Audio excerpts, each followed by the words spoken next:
Hi, Otto here for Bavarian Autosport. Today we're going to be showing you how easy it is to replace brake pads and rotors on a typical BMW. We'll be using this E36 M3, which is very typical in application to almost every BMW for front and rear brakes.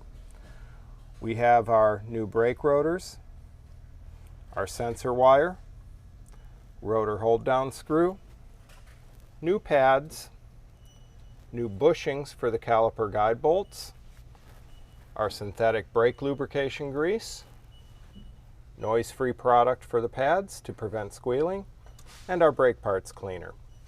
With that, we're ready to show you the tools, and then we'll begin the job. Here we have the tools for this job. As you can see, there's not a lot of tools required. It is a rather simple job. We have our 1/2-inch drive breaker bar, 1/2-inch drive ratchet, 3/8 drive ratchet, 8mm Allen bit, 6mm Allen bit, 16mm socket, and over here we have a couple of large screwdrivers which will act as pry bars, a small screwdriver, our wire cleaning brush, and our caliper piston tool to push the piston back into the caliper when we put the new pads on. With this, we're ready to start. Okay, now before we begin the work, you'll notice that I'm wearing the Bavarian Autosport Safe Grip gloves. These are the heavier duty blue gloves. They're good for heavy mechanical work, and you can take them off and put them back on as well. So these are great to use.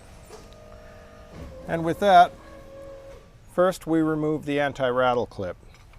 Now, you may have seen people prying the clip like this. This is not the way to take the clip off. In fact, it won't come off that way.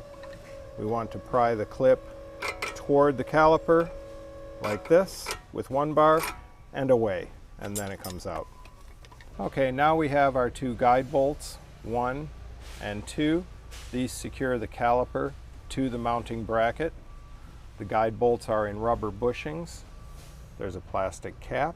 We'll use our small screwdriver to simply pry the cap off. Grab the bottom one, like that. And we'll use our 7mm Allen bit. Some models are 7 and some are 8. This particular model uses the 7mm bit. And simply unscrew the guide bolt. Now, once the guide bolt is fully unthreaded from the bracket, we'll use the tool to pull the bolt out just a little bit so it's away from the bracket. In fact, we can pull the guide bolt all the way out. We're going to clean and lube this later on, so that's fine. And we'll get the bottom one.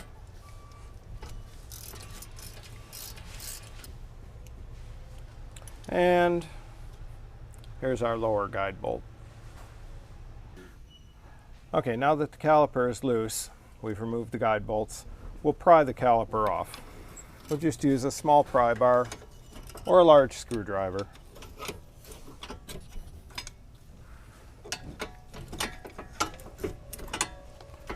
And we'll support the caliper up here for the moment. Remove the outer pad. Okay, now we have our inner pad, which is affixed to the caliper piston. We simply pull it forward, and you can see these spring clips here that fit inside the piston. And we'll set that pad aside. At this point, we're ready to install the fresh pads, but we need to push the piston in. As the brake pads wear, this piston will continually push out to take up the clearance from the worn pad.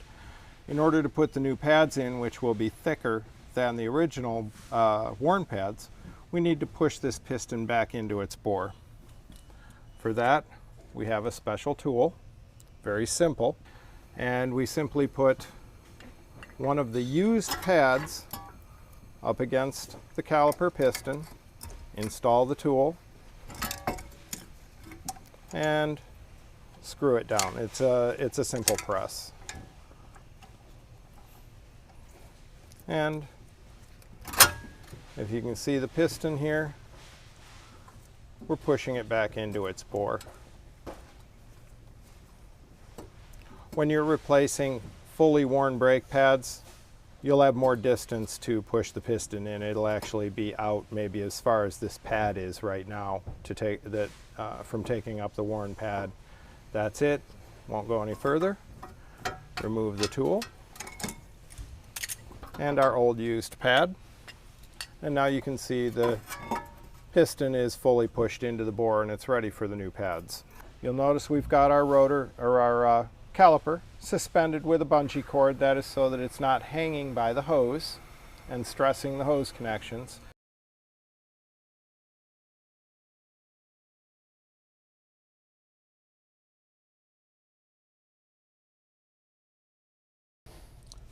Now we're using the noise-free compound on the back of these pads, and this will prevent any brake squeal. The squeal is normally generated from the metal backing of the pad in contact with the metal of the caliper. As the pad moves around microscopically, it actually squeaks where you have the metal-to-metal contact. The noise-free compound is to prevent that metal-to-metal contact. It builds a membrane between. We simply take the brush from the compound, paint it on the back of the pad in the areas where it contacts the caliper and the piston, and then we let it cure for at least a couple of hours. We really prefer overnight. So we did these pads yesterday so that they'd have plenty of time to set up and form a good membrane for the installation right now. At least a couple of hours, but preferably overnight. So these pads have been already done and they're ready for the installation. Now, in preparation to mount the caliper and the pads, we have the rubber guide bolt sleeves. Okay, these are fairly fresh. These were replaced not too long ago. If these were old and original, we would replace them with new sleeves. And we have this as a kit, a guide sleeve repair kit, which comes with the new rubber bushings. These simply press in and press out this way. Install the new one from this side going in, and you're all set there. Again, these ones are okay. However, these are our original guide bolts, and we're going to clean them a bit. We're going to use the brake cleaner spray and just give them a good clean down to get the old grease and melted rubber off of them. And you can see that's quite a bit different, nice and clean. And they'll be ready for fresh lubricant. Okay, that brake cleaner does a great job, just pulls right off all the old rubber and grease. Now they're ready for lubrication.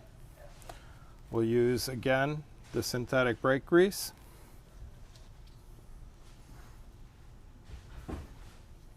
Put a little bit on.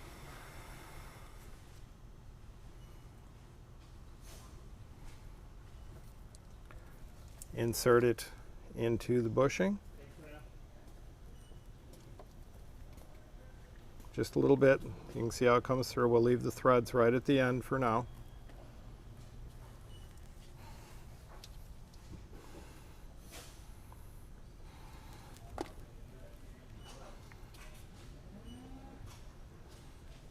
And this one in the other side. Again, keep the threads right at the end.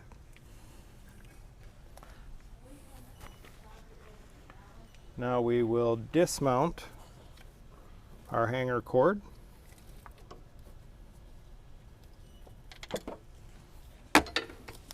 We're ready to put the new pads in. Put the inner pad in first with the spring clip. Make sure all three arms of the spring clip go inside the piston and snap it in place. The outer pad. Okay. And now we just slip it over the rotor like that. And now we'll move the guide bolts in. We'll use our 7mm socket. Push the caliper in place till you can feel the bolt threads go into place. Start with the top one, continue with the bottom, and we'll just use our 3/8 drive ratchet. Tighten those guide bolts up, just nice and snug here.